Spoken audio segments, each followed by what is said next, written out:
Muy buenos días, todos ustedes sean bienvenidos a esta nueva clase, la segunda clase, el segundo parcial del primer trimestre. Quien les habla, Blanca Toledo Bravo. El objetivo que vamos a revisar, identificar las manifestaciones culturales a partir de la descripción del contexto histórico en que se originaron, para distinguir cuáles de estos elementos son parte de nuestra identidad latinoamericana y ecuatoriana en la actualidad.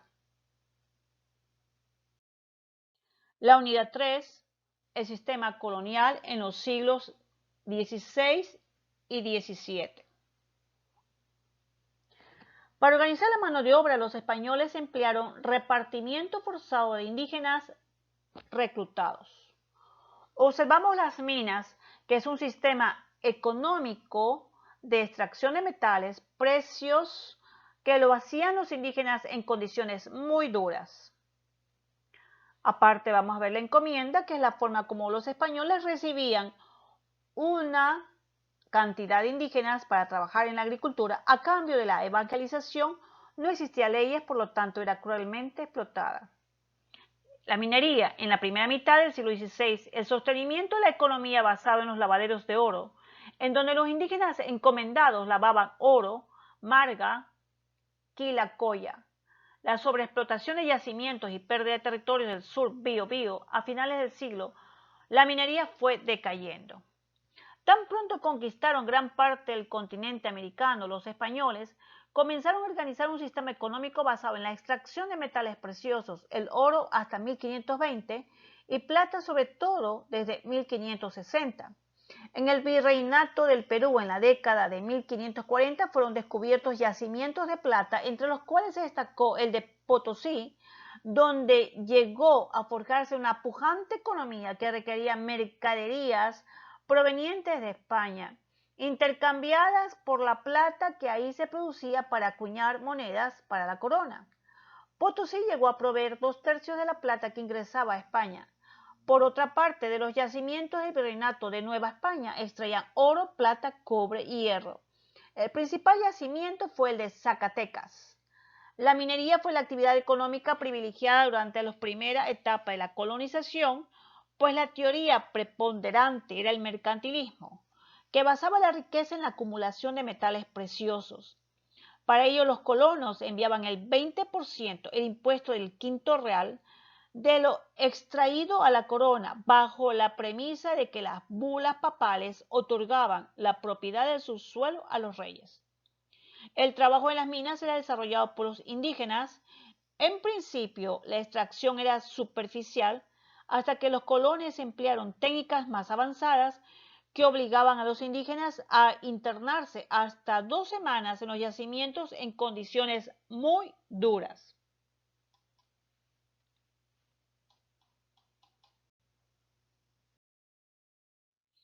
Encontramos las encomiendas y los obrajes.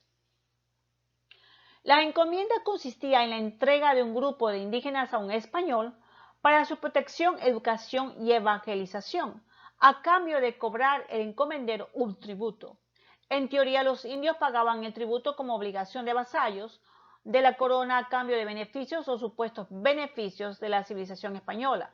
La primera encomienda otorgada se hizo en el Cusco en el 1539 a don Pedro Pizarro, al cual se le entregó el pueblo de Tacana. En cuanto a los obrajes, grandes talleres en los que se fabricaban textiles de diversas calidades, velas, jabones, pieles curtidas, trabajaban indios, hombres y mujeres de lunes a sábado desde las 7 de la mañana hasta las 6 de la tarde. Recibían jornales ínfimos y castigos físicos como los latigazos. Luego tenemos el concertaje, su definición y las mitas.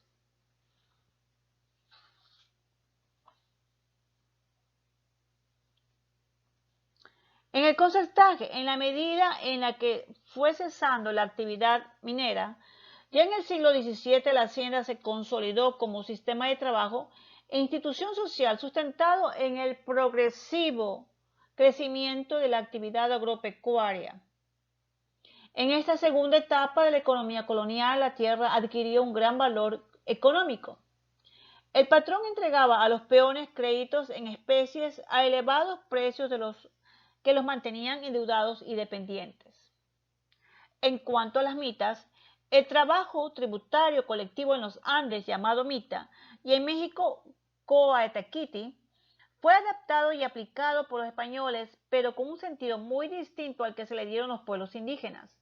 Durante la colonia, los españoles implementaron la mita andina, reclutando mano de obra de los que las encomiendas con ayuda del doctrinero y no pocas veces de los líderes indígenas. Los varones de entre 18 y 50 años de edad eran obligados a trabajar por un periodo determinado hasta por un año a favor de la corona, tiempo durante el cual recibían un pago tan ínfimo que ellos mismos debían costear su alimentación y alojamiento. La mita fue legalmente prohibida con la Constitución del Cádiz en 1812.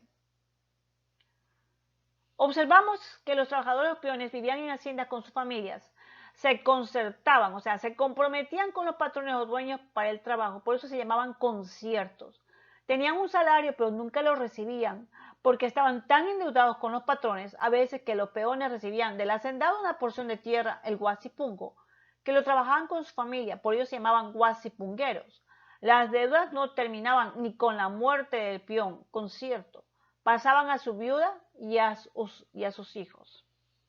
La definición de concertaje fue otra forma de pago compulsivo en el cual existía una relación laboral a partir de un contrato. Las mitas eran un trabajo obligatorio forzoso ejecutado por los indios entre los 18 a 50 años a favor del Estado español. El corregidor era el funcionario que organizaba directamente los grupos de indios, los mitayos, de acuerdo con las necesidades de los españoles. Estaba apoyado por los caciques o curacas. Se realizaba la agricultura, los obrajes, la minería un año. Debían recibir un mísero jornal, pagar el tributo, no quedándoles algo para sus necesidades. ¿Qué diferencias sustanciales hubo entre la mita incaica y la del coloniaje? Podemos revisarlo.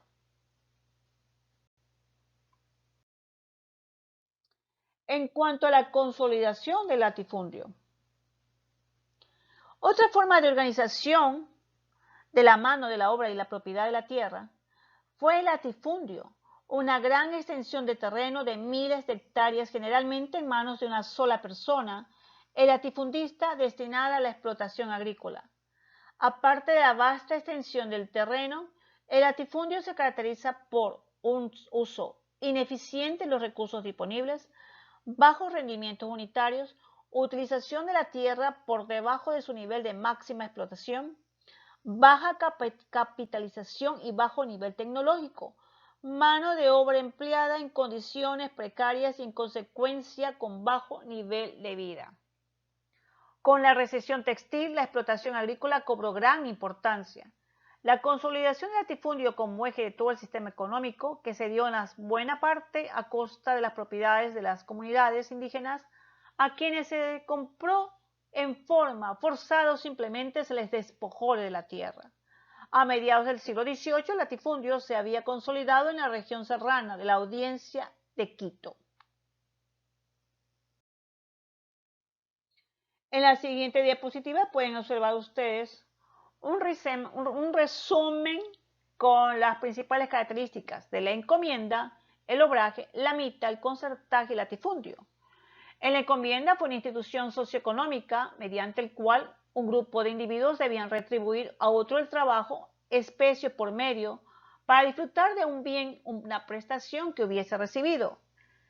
En cuanto al obraje, la producción artesana no cubría toda la demanda urbana y minera, por eso desde el siglo XVI se desarrollaron los obrajes textiles que requerían una inversión de capital mayor que los talleres artesanales y orientaban su producción a mercados más grandes.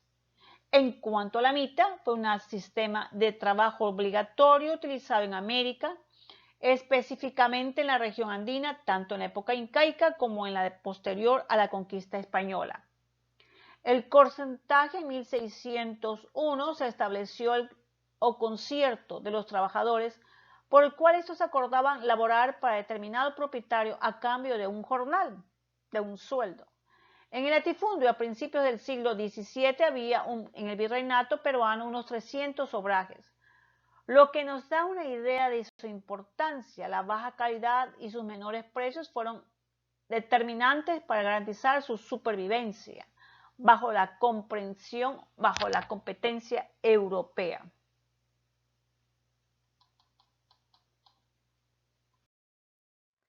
Luego podemos ver que empieza la esclavitud. Bueno, razones de la introducción de esclavos en el siglo XVII. Cuando los españoles conquistaron y colonizaron el continente americano, se produjo un resurgir del esclavismo en las sociedades occidentales. ¿Cuáles fueron estas razones? Los indígenas, que no estaban acostumbrados a la servidumbre ni a los pesados trabajos a los que eran obligados en las minas y plantaciones, padecieron enfermedades traídas por los conquistadores y eran reprimidos por las armas cuando se alzaban. Por estas razones se calcula que para el año 1700 quedaban 5 millones de indígenas de 70 millones que había cuando llegaron los españoles a la actual América Latina. Se calcula que un 95% de la población falleció en manos de los maltratos españoles. Una vez cristianizadas, los indígenas eran considerados personas libres, súbditos de la monarquía, lo que legalmente impedía su esclavización, aunque en la práctica hayan sido sometidos a formas similares de organización de la mano de obra. Si bien el cristianismo supuso una mejora en las condiciones de vida de los esclavos, desde el Imperio Romano hasta que llegaron a prohibir la esclavización de los cristianos, la práctica nunca fue totalmente erradicada. Apenas había recomendaciones de buen trato hacia el esclavo no creyente, de modo que llegada la época de la colonia, el esclavismo seguía prácticamente en el occidente. Además de los antecedentes en las sociedades esclavistas antiguas, para el siglo XVII existía un mercado desarrollado por los árabes que capturaban y esclavizaban africanos para venderlos en el Oriente Medio. También algunos pueblos africanos practicaban la esclavitud, formaron parte del mercado desarrollado por los europeos. Algunos pueblos africanos practicaron la esclavitud. Eso está bien visto y formaron parte del mercado desarrollado por los europeos. Esto tomen en consideración. El pensamiento para el día de hoy. ¿Cómo sacarle provecho a tu vida?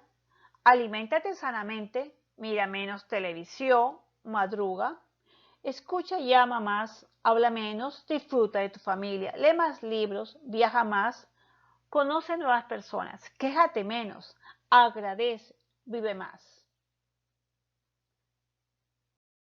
En este día vamos a realizar una lección en la plataforma de Educay, porque el 5 de agosto hicimos la actividad en clase. A continuación observará un video sobre la extirpación de idolatrías. Lean su libro de historia. Tengan todos ustedes un bendecido día.